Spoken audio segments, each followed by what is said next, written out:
Hello, we're back for the Enterprise Applications Podcast. This is episode 20. I'm Melody Brue, and this is Robert Kramer. How are you, Robert? I'm good. It's been a great year. We just got back from a few different events, so I'm excited to talk about it, but I'm good. It's Friday, even though we usually don't say which day of the week it is, but it's, such a People know that there are days of the week. It's fine. They all blend together. We wake up, when we're on these events and we're not sure which city we're in, but, it's been such an amazing year of great events and talking to our vendors that we do business with. It's a lot of fun. Looking forward to talking about it today. How about you? Good. Well, I actually got to stay home working, but stay home this week. I was not on the road for the first time, and I think it was 9 weeks straight. But like you said, lots of great vendor events, lots of great analyst events, just a lot of time on the road, and now a lot to digest, and we have a ton to talk about. So today we have a fully packed show. Today we are going to talk about AWS reInvent, which you just got back from. Salesforce and Informatica deal. That one's interesting. ServiceNow's Veza, I think is how you pronounce it, acquisition. Yep. We've got updates from Box and Google Workspace. And then we're going to talk about a little bit of what's happening with Black Friday, Cyber Monday, takeaways from Adobe Analytics, and kind of related, some Venmo news, and also another acquisition from Stripe with Metronome. So a ton to talk about. We're going to have to kind of go rapid fire on some of it. We'll go a little deeper dive on some of it because the big thing, obviously, is you were at reInvent. We also are going to do a Game Time Tech Pod later today. So we'll get some of our sports technology in there. So a lot of stuff. But before we get started, this show is for information and entertainment purposes only. While we will discuss publicly traded companies on the show, its content should not be taken as investment advice. So, Robert, like we said, you just came back from reInvent, Vegas, right? Vegas. I got lucky this year and I didn't have a crazy amount of events in Vegas. I've been all over the world and all over the country. And I somehow escaped getting over Vegas this year. So I'm gonna count myself lucky on that one. But I did see a lot going on from reInvent. From your perspective, focusing kind of on your swim lane, what was the main theme this year around data and as it pertains to AI? So reInvent was a great show, and the focus was on making core data and AI services less expensive and faster, improvements to their databases, S3, vector search, and AWS added incremental updates around agents and models, which I thought was a big deal, which included the Nova family and Agent Core, plus more of a centralized security and logging to keep those pieces all governed, which was a pretty big topic as well with governance.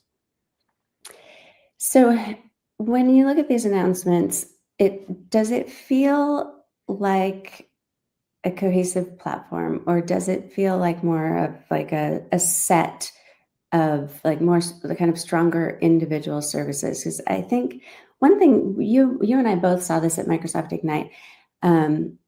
Levi's put in their booth a really great visual of how they use Microsoft. Yeah, we saw something a little bit similar. I think Pat posted it, but it wasn't something that was public, that broke down kind of the more cohesive data platform story versus these individual services. What do you see from the show that makes you which one is it, basically? Well, I think it's important for the customer. I like to look at it in the more what the customers see and how it comes across to them. So what I saw was more of a collection of well-engineered services versus more of a fully shaped data platform. Mm-hmm. And I think that it's more of something that the customers do see all these great features that are modeled around governance, the semantics, and so teams can actually spend less time, but have those features there. But it's not all put together in a platform that is designed to see the business outcomes that I think that they're looking for. And as we go forward into the future, a lot of larger platforms or large platforms that are equal to Amazon's will need to be easier for customers to see how those platforms align a little bit better. So I did see great features released. As you saw, there was a ton of announcements, but at the same time, they weren't gift wrapped up into a platform which was easy to architecturally see how you're going to use it. Mm. And you talk all the time about ERP and adjacent platforms, SAP, Oracle, Microsoft, NetSuite, all the rest. These are heavily depended upon by enterprises, although it's not talked about that much. So how does that kind of reality factor into what you saw at reInvent? Yeah, I think a key consideration is how data moves between those operational systems and AWS without losing business meaning. So not just the fields and events, but the entities, the rules, and the life cycle states from that perspective. So that requires connectors and event patterns that follow the upstream systems, the governance, the semantics. So when the data lands in AWS, and data and AI workflows need to be understandable in terms of original ERP or supply chain context. So I think that a lot of people don't understand that this data, most of it, or at least a good portion of it, is coming from these other ecosystem platforms. It's very important to align with that so that data is used wisely. Yeah, in that right context. It really is one of those back-end things that I think unless you've worked in that space, which you did for 20-something years, most people don't understand like the gravity of that system and how important it is to the business. But you also connected this. I read your LinkedIn post, which was great. Not just a post, but an actual like article within LinkedIn, linked in the show notes so you can check it out. But you connect this to Industry 5.0, and I think this is where it gets really interesting and it gets more fun, to be honest, for me, where humans and AI work together in more of these operational decisions. So what does AWS need, in your opinion, to do to enable that? Great point. In that context, it's important that the operators, the planners, and the finance teams can see how recommendations was generated. So understand the trade-offs, to adjust without reverse engineering, those pipelines. So that points out a more coherent data platform built with guardrails, clear data uses boundaries, policy enforcement, decision logging, awareness of the changes in ERP structures or rules, so agents stay aligned and how businesses actually run. So great point. And the humans and robots collaborating, I think is super important because the human in the loop and the robots working together, the humans to be more strategic, that puts together these points for all these platforms to work together a little bit more, solidly. Mm-hmm. I think this is something that we're going to shift to a lot in the new year, which is like how it's no longer just a conversation about productivity. It's like, how do we combine the efforts of the humans and the AI to create better outcomes? So stepping back, how would you summarize where AWS is on like the macro journey? Well, I think it's important for them to show how their platform, how fantastic it is with all the different products and services they have, and then how it aligns with the things that I'm talking about with the other ecosystems and those platforms, because they're all going to be needing to work together as we go to a more event-driven systems.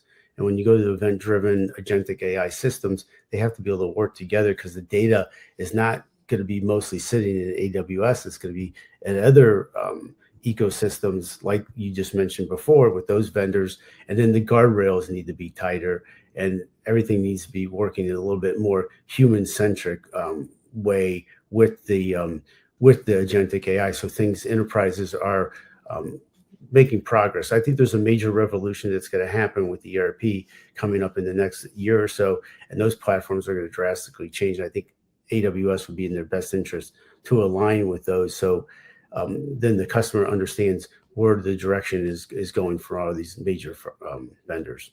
So that's in a nutshell. In a nutshell, that was a whole lot, but that was great. I also saw that Adobe had a big presence there. I feel like Adobe is following us. Not really, but everywhere I go, it seems like maybe in the last, over the last year, at every keynote in enterprise tech, there was Jensen on stage. And now we're seeing the Adobe CEO, who it's been a great display of kind of how Adobe is kind of infiltrating into the tech stack, where it's not just like these are creative tools, but we're seeing, they're using Amazon EC2 P5 and P6 instances to train its Firefly generative AI models. They're using Adobe's Acrobat Studio platform is now integrating Amazon Bedrock to provide users with access to third-party foundation models for document analysis and content generation. But then there was a bunch of other stuff like ad tech integration, data collaboration. So in Adobe's real-time CDP and Amazon Ads, enabling more of a privacy-safe environment for advertisers. Then they had some Agentic announcements. So I really think that was a nice way. I mean, we see it in other places where it's really focused on the creativity part, but this really showed kind of more of a foundational model of how Adobe is integrating and also partnering. It's one thing that at Adobe Summit that I spoke with, and actually at Max recently, spoke with their leaders about, is their partner ecosystem continues to grow, and their ability to bring in other models, but also maintain this kind of IP safe environment for creativity. They've come a long way with that, and so it'd be nice to see how their platform develops more to be used more than just the things of creativity, but getting into the data collaboration, like you said, the agentic development, and how, you put what goes into Amazon's platform, how it comes out, and the customers are what they're getting more out of it than where Adobe was years ago. It's more embedded into the structure of these businesses now. And when you put the two companies together, they work a lot better for the customer together versus separate. Yeah, absolutely. And we'll talk actually a little bit more about some of their data in a bit. We'll wait for that because this one is a big one. Salesforce announced their intention to acquire Informatica. That's two companies you cover closely. So actually not their intention to, I guess it's actually happened. Is that correct? Yeah, so it finally happened. So Salesforce acknowledging that AI agents won't work unless the underlying data foundation is solid. So by pulling in Informatica and all their features and capabilities, they get Informatica's catalog, integration, governance, data quality, metadata management, all into the stack. And now Salesforce is bringing the full data layer directly into its core platform and around Agentforce 360. So I think this is a big win. Whether the price tag was in line or not, I think it puts Salesforce at a great spot from a data perspective. And I think that it shows that I don't think companies realize how bad data really is. And I think showing their commitment to try to be a major player beyond where they've been in the past with data management. Yeah, the data is important, and we continue to talk about that. And I think companies are starting to realize the things as they start to experiment more with AI. They're starting to see where they have the blockage points, and it's always with the data and the accessibility. But Salesforce has been saying for a while that the trusted data is the backbone of AI, but that their tooling didn't really match the message, right? So it seems like this acquisition will close some of that gap.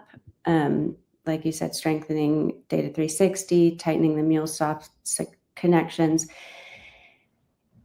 Does it give Tableau the cleaner, more contextual data to work with? And is this going to help shift the AI outputs to be more stable? I think so. I think that Informatica has a lot of tools that will increase the ability to, from a data management perspective. I think part of that message also has to be put on letting the customer know what kind of data they actually have. So it'd be nice to watch whether Informatica can maintain and help with all this, their ecosystem, and continue to build and increase the reputation that Salesforce has with that. I had a conversation just real quick with the chief data officer of Salesforce, and he was informing me how poor the data really is. I don't think customers understand how bad the data is. If you bring bad data over and then you got to clean up later, chances are that it's better off to really go back and get it cleaned up before. It's kind of the garbage in, garbage out. If you don't get this data in order, you're going to have a major problem. And I don't think customers understand that the downstream of 2 and 3 years from now, if those files and all your data records are not cleaned up, if you're operating at a 50%, of usability of your data, and you don't clean up, you're still 50% later. So for your AI journey to be successful, this data has to be a major overhaul and fixed. And I think Informatica is one of the pieces of the pie for Salesforce. Yeah, I mean, it seems like the big kind of value prop of Informatica is that it works across stacks, not just one. So if that holds, that's a win for enterprises that need clean data. But is that connected data going to flow properly through the both hybrid and multi-cloud environments? Well, that's a great question. I don't know if I have the answer to that, but you wanted to, and I think I think it goes back to the platforms, and these platforms being able to be able to work together for this data, and for the vendor to take accountability for those apps, for the data, and now the AI agent layers. This actually puts Salesforce much closer to being able to offer a more of a unified stack instead of a collection of tools. So I think probably the answer is yes to what you were saying, but at the same time, I think the different vendors have to have some accountability. I think one of the big components is also governance, and having these platforms that they're going to work together or separate but connect. The governance layer has to be a little bit more accounted for, and it is, but where it's paid more attention to. Yeah, I think for that governance layer, if this can reduce the kind of fragmentation and simplify that for the really compliance heavy workloads, that's, the highly regulated industries, financial services, healthcare, public sectors, that's really where I see kind of the big benefit here. Yeah. So I think we could probably move to, should we move to ServiceNow? I think we got a lot done with Salesforce. I'm excited to see how it goes. I think it's only a plus, but Jerry will be out. I think a lot of the things that we talked about, platforms and governance and data management and customers moving forward with what they need to do, will be a tale, to see how it goes for 2026. But go ahead with ServiceNow. All right. So I probably should maybe know if this is Veza or Visa, because I can't imagine that somebody would name their company Visa and compete with a financial services company. But ServiceNow announced that it plans to acquire Veza. I'm going to say, I may be pronouncing it wrong. It's Veza. It is an AI native identity security platform, and so that's a deal over $1 billion. But what it's happening here is that this is an expansion of its security portfolio, but it also has a lot of implications for the AI control tower it launched earlier this year. So I know you've seen the announcement too. What are your kind of initial thoughts about the core value here? Veza's core is what it calls an access graph. So it maps relationships between identities and resources across an enterprise environment that includes human identities like employees and contractors, machine identities such as service accounts and API keys, and increasingly AI agents identities that can act autonomously in systems. Right. So this is way beyond traditional identity and access management tools. So this is of what companies should already have in place. Right. And so traditionally, the IAMs typically focus on users, groups, role assignments. So Veza's emphasis is more on relationships that determine which identities can access which data, which I like, also applications, infrastructure, and reality. So not just on paper. So that type of data layer becomes more important when organizations introduce, as we continue to talk about these autonomous agents, it'll be more in play. And that's because they need to understand the actual scope of those access for those particular agents across many different systems, where it's going to get more complex with these platforms that we just talked about. So the traditional way of doing this, the benefits of this new way, I think will help out a ton. Yeah, that's where the link to ServiceNow's AI control tower becomes so important. I mean, they've positioned, this is sort of interesting to me because they sort of position control tower as like the answer. And then they came in and said, no, well, now we have this as the answer. It's an add-on. It doesn't replace it. But control tower is positioned as a way to govern and manage the AI models and agents across the enterprise. On its own, it can coordinate and monitor behavior, but it doesn't really solve the real question of whether these agents have appropriate permissions across different cloud services, apps, on-prem systems. So I guess that's really where the power here is, but also in a way, it kind of exposes a little bit of a vulnerability. Yep. But it is intended to supply that identity and access context. And that's super important, especially at scale. Of course, because the scale is a big deal, but I think the success is also going to be based on trust. So many organizations, they already report that machine identities outnumber human identities by a larger ratio, and that trend is expected to grow because we keep on talking about agents and how they're going to be managed. Yeah. But industry forecasts suggest that a significant portion of enterprise applications will include some form of agentic AI over the next several years. Of course, we know that, but that raises a concern and how to keep track of what all these non-human identities can do. Yeah, I think one thing I thought was really interesting on the deal specifics. So Veza has raised a little over $200 million in funding, with their most recent valuation in the hundreds of millions. So a price tag north of $1 billion implies a pretty meaningful premium that ServiceNow paid. So I think ServiceNow really is a little bit showing their cards here, but also signaling that the importance they put around identity intelligence tied to AI governance and how strategically important this is for its roadmap. But that's a hefty price tag. Yeah, but I also think it fits with a pattern. Earlier this year, they acquired MoveWorks to strengthen its conversational and agentic AI capabilities. So that move focused on how agents interact with users and workflows. This acquisition focuses more on the guardrails, which is very important, and what those agents should be permitted to access and under what conditions. And from a platform perspective, ServiceNow appears to be trying to address both enablement and governance. Mm-hmm. Yeah, really what the question becomes whether they address identity governance natively or whether they rely on external tools. So a lot of companies already have really strong identity products. Some integrate with partners.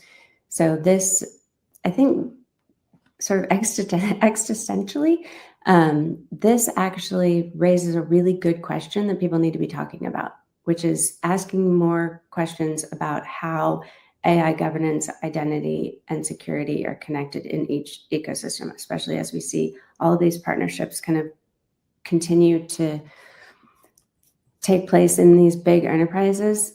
Mm-hmm. They have to be connected. There has to be like basically a single pane of glass that identifies and keeps all of these agents in check. Otherwise, we're going to have just a bunch of rogue agents and access that they shouldn't have. Well, it goes back to the platform discussion that we were having a little bit earlier. And from an enterprise buyer standpoint, the practical questions might be, do we want a single platform that ties workflows, AI agents, and identity governance together, or are we comfortable stitching together separate tools for automation, security, and identity? There's trade-offs, obviously, and there are ways in terms to, there has to be flexibility, complexity, and then another subject is vendor lock-in. But I think it's hard to get away from that. Mm-hmm. Yeah. Well, I think the key points on this is just how important AI governance and security is. And we'll see if the integration plays out and how quickly these capabilities can show up in Control Tower and in the broader ServiceNow portfolio. But clearly, it's a big signal about where the market is heading on AI identity and governance. And we'll move on to Box because we're kind of on this security deep dive. Yep. But Box just announced that their Box Shield Pro went GA. I got a preview of this at BoxWorks in September. It's been in private customer beta for a few months now, which is something Box is really good about doing. They get things into their customers' hands. They take the feedback, making sure it's right before it goes to GA. So it is an AI security layer for their content platform. It's built to classify, protect, govern files with, at speed, at scale. So the system actually learns from an organization's policies and then continuously monitors and shares and access in real time. So big. I mean, it's not a huge announcement for them, but it's big that it's actually now in GA.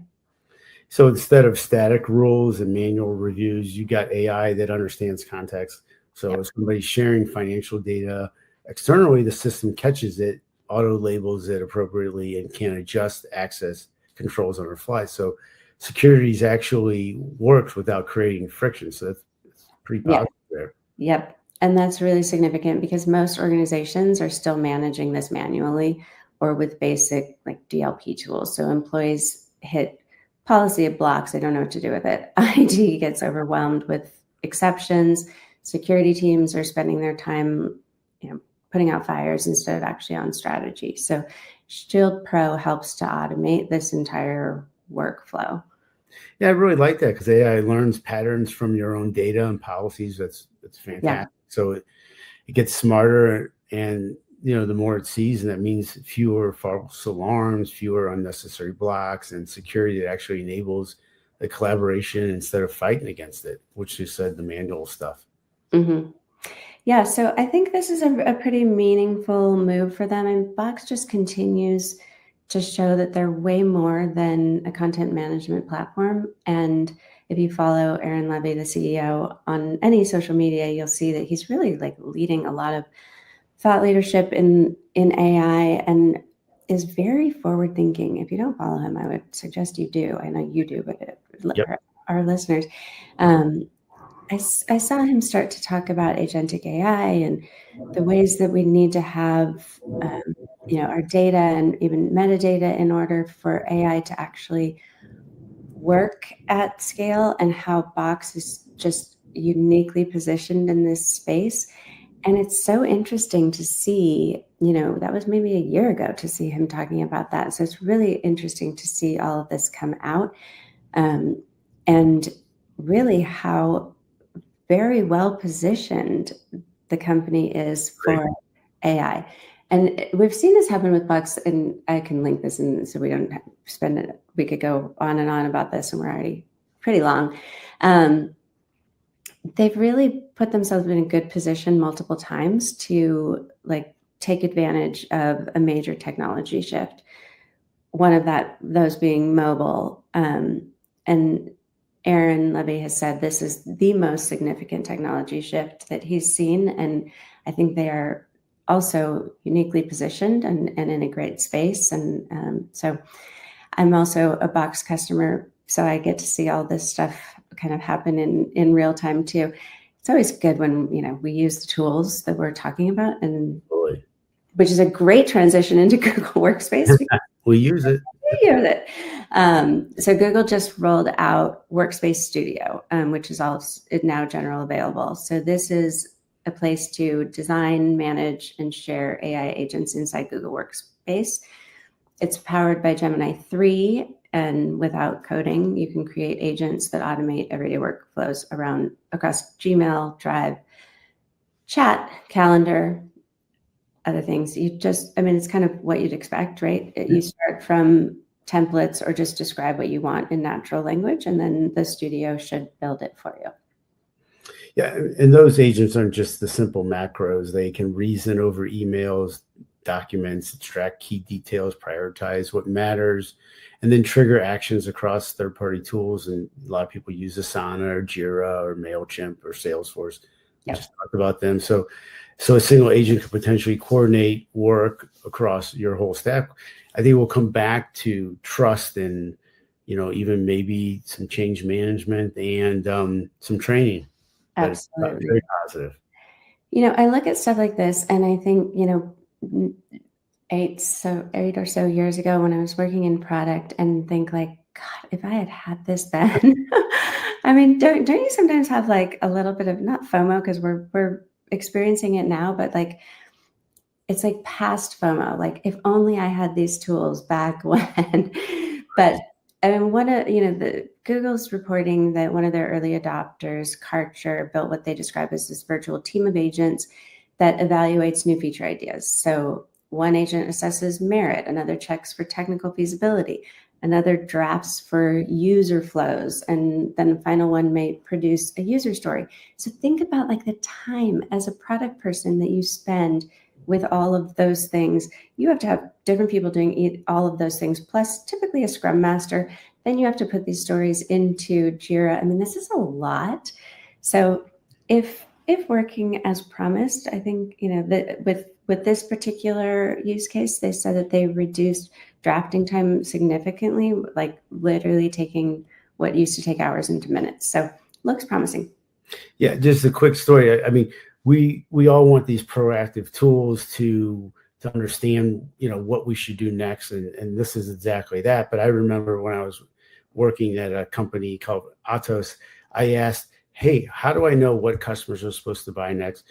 What region is going to be the most, prolific in this industry or that industry, and what salespeople are going to be doing this? And they're like, we can't do this. What are you talking about? I know. So we used to take the information from SAP, put it in Salesforce, then take it to Tableau, and then do some, this, but it was always static. It wasn't dynamic. So, but these reports, I was trying to say, I wanted this because I needed to do my job and market better and show, kind of like we're talking about here, how do we get ahead of the game to get to the customers, to show them that we have all this information about them and we know that they need what we have.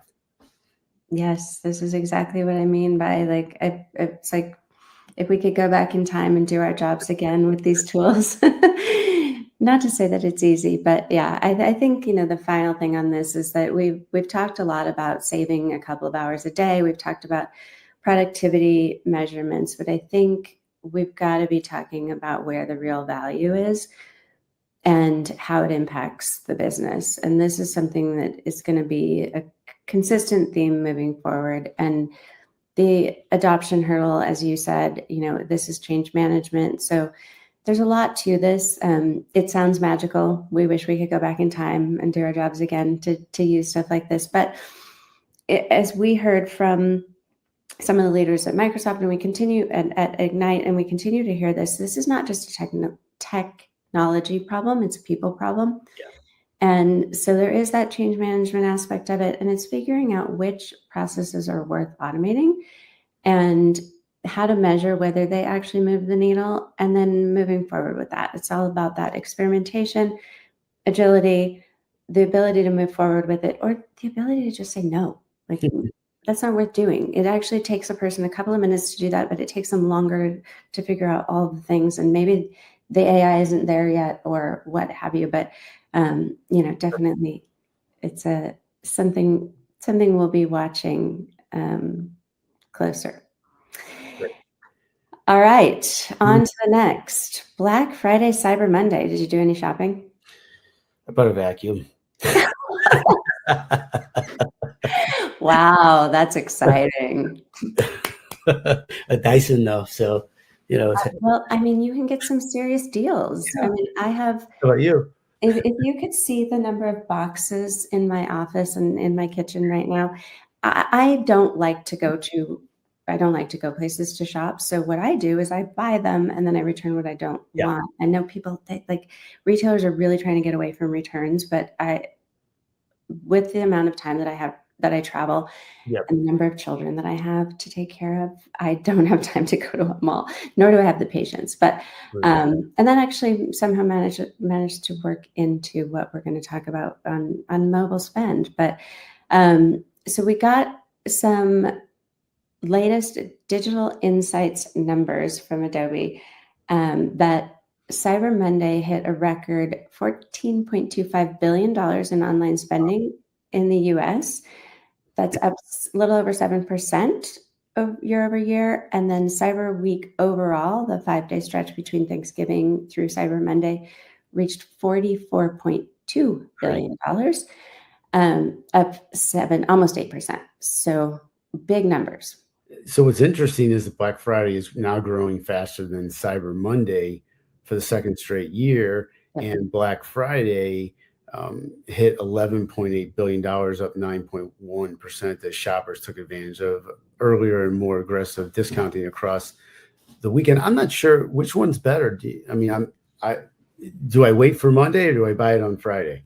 Well, that's kind of what I was doing, and I monitored a few things, and there were a couple of things that I did buy because we needed, and then saw that they offered like an additional Cyber Monday discount. So I honestly think that there's a lot of this data is driving the pricing in real time. And so I don't think that retailers even necessarily know what they're going to do with that. So it's really about this dynamic pricing based on availability, based on, let's say something went viral and, your Dyson all of a sudden sold out. Well, then obviously it's not going to get cheaper on Monday. So I think we'll see over the holidays if things go lower because there's more stock. But the great thing is that all of this data feeds into that and allows those changes to happen in real time. And also it allows retailers to monitor pricing across like all other retailers. And so that's a good thing for consumers. I think what we see from this holiday season so far is that the spend is going to continue. We're going to see that. I think Adobe expects the 2025 holiday season to reach about almost 254 billion in online spend. So that's up 5.3% from last year. So consumers are still clearly spending, but they're very deal driven. Yeah. But do you think that there's a shift? And I think there is, how people are paying for things, so the buy now, pay later. I mean, we're seeing that across travel. We're seeing it across, PayPal offers it, seeing it across Amazon offers that a lot. And I think there's over $1 billion in this, and Cyber Monday alone up 4.2% they had. So I think this is a big driver. It's a signal that, consumers are looking for more budget flexibility and on higher ticket items, like vacuums. Yeah. And, people either don't necessarily have access to credit or they don't want to use the expensive credit. A lot of these buy now, pay later programs offer 4 payments with 0 interest. And so it allows people just to get what they need or want and kind of spread it out over time. So I think, when buy now, pay later first sort of emerged a couple of years ago, we talked a lot about it when we were doing like a dedicated fintech podcast. And a lot of people didn't think it was going to last, or that people would get carried away and that people would end up in default. And the reality is that it's just kind of become one of those payment tools that people rely on. And it's really primarily mobile. And I think that's a big reason for the success. So mobile has definitely been cemented as the primary transaction channel for all of the Black Friday, Cyber Mondays, not all of, a big percentage, and growing. So over 57% of Cyber Monday spend came through mobile, and $8.2 billion. And then Thanksgiving crossed 60% mobile share for the first time. So what this tells us, all these numbers tell us that it changes how retailers need to think about checkout, page speed, product discovery on small screens. All of these things are kind of changing as the demands change. So as we talk about retail and payment, and there was a Venmo outage. So what happened there? Did this play a role with some of these spends during Black Friday and Cyber Monday? Yes. So we're just as we're talking about record-breaking online spend, there's the dark side, which is the interesting thing is I didn't actually know about this until I tried to Venmo my kid, like literally just like $15 to buy something at CVS. And I couldn't do it. And I thought it was my connection. And I kept going back and forth with him while he was at the store. And Venmo, I rely on Venmo quite a bit with my kids. I really love, they have these teen cards. They're like cards that you can fund all from the app. But during the peak hours on the East Coast on Wednesday night around 6:30 p.m., 5:30 for us, the platform basically went dark. Down Detector showed over, and I always go to Down Detector to check for things like this because I don't want to spend my time troubleshooting. Yeah. I want to know, is it my problem or is it their problem? But they reported over 70,000 outage reports at one peak. So people couldn't log in, couldn't send money, couldn't pay. I couldn't reload my kids' cards. So as they're out buying something, it shows me that you really have to have an alternative to that. And before that, I always felt like I can always use Venmo. I've got it on my phone. I've got it on my computer. I can use Venmo anywhere. Well, we had cash all the time when we were growing up. That's how it's true. So the timing was brutal. So I saw the reports, people literally stuck at restaurants and unable to split bills. And worse, people couldn't pay, for medications or groceries because their funds were locked up inside the app. So it was definitely a glitch, and millions that use it as their primary wallet. And I think that's what we're talking about. They have a total freeze. Yep. I think this is why it was a massive problem for the company. When think about in my use case, I'm now thinking, well, now I have to have a backup, which I should anyway, right? But it is so trusted that, my kids see everybody has Cash App and Zelle and all that, but that actually requires, Cash App is easy. Zelle requires me to log into my bank and do other things. But when you have something like that you can't use in a time that's important. My kid happened to be at CVS paying for something. So it's, he's not driving through McDonald's. He's actually getting something he needs. It becomes a breach of trust. So if that's, if it happens once, it's kind of an annoyance, but if it continues to happen, then you start thinking about a different infrastructure. So, but as you said, we're cashless, and this is really a mobile first economy, and Uptime is like the new loyalty program, right? So Venmo is obviously owned by PayPal. They're giants, but they have to be able to guarantee that, I wouldn't say 100% availability, but the 5 nines, 99.999% of the time. Or consumers have to find an alternative. And I think we've got to be looking at bulletproof infrastructure. Yeah, protect yourself, as you said. Just have a backup. Don't leave home without it. I think it's important. Yes. It's these things are going to happen, and just as quick, as much as we talk about governance and security, the more innovation, the more bullets, holes could be there that you want to make sure you protect yourself. So I think it's going to continue to happen, and for a while. But it's a good story. So we go into another company called Stripe. You want to tell us a little bit about that? Yes, actually, speaking of payment infrastructure, so Stripe announced their roughly $1 billion acquisition of Metronome. Metronome is a startup. It's a usage-based billing startup, and we're seeing a lot of action again in fintech. And so this sort of on the surface was like, oh, Stripe bought another fintech. But this is actually really interesting in what's going on in AI pricing and why it's getting so complex. I know you saw the announcement on here, but Yep. Well, most people only see the price tag. So Copilot is X dollars per user, API calls are Y per 1,000 tokens. So what did Stripe actually buy here that sits behind those numbers? Yeah, so they basically just bought the system that turns really messy real world usage into something billable and understandable. So they track every API call, every token, every unit of compute, and then they can apply whatever pricing logic a vendor wants. So if it's free tiers, volume discounts, overages, experiments, whatever, they can turn that into an invoice in real time. So that's invisible to end users. But for vendors, that's insanely hard. So these products are changing constantly. Costs are moving with model choice, context, length. I mean, think about, like, we hear this all the time when vendors are trying to figure out their AI pricing.